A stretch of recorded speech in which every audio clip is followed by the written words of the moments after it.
Австрияның ұлттық әні йодель. Йодель әртүрлі халықтардың мәдениетінде кездесетін сөзсіз айтылатын ерекше ән айту тәсілі. Оның басты ерекшелігі дауыс регистрлерін жылдам ауыстыру, яғни кеуде дауысы мен фальцет дыбыстарын алмастырып орындау. Оксфорд ағылшын сөздігіне сәйкес, йодель сөзі немістің йодельн деген сөзінен шыққан. Ол йо буынын айту деген мағынаны білдіреді. Йодель арқылы бұрын қойшылар, жидек терушілер, орманшылар және көмір өндірушілер бір-бірімен байланыс жасаған. Сонымен қатар ол қойшылар үшін құпия белгі қызметін атқарған. Ежелден йодель байланыс құралы ретінде қолданылып, таза дауыс арқылы берілетін ең күшті тәсілдерінің бірі болған.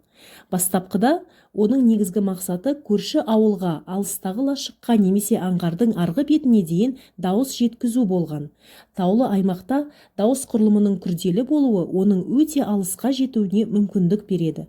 Йодель белгілі бір қойшы шақыруы сияқты құпия белгі болғандықтан, оған арналған адамдар дәл сондай тәсілмен жауап береді.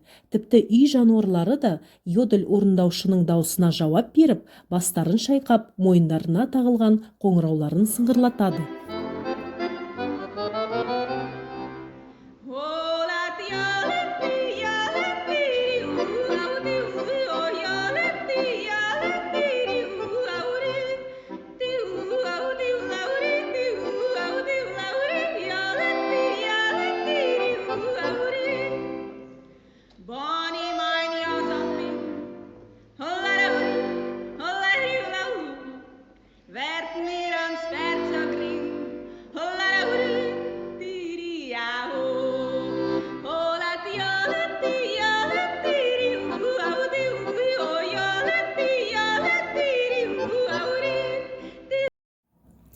Австриялық вальс халық биі лендлерден шыққан.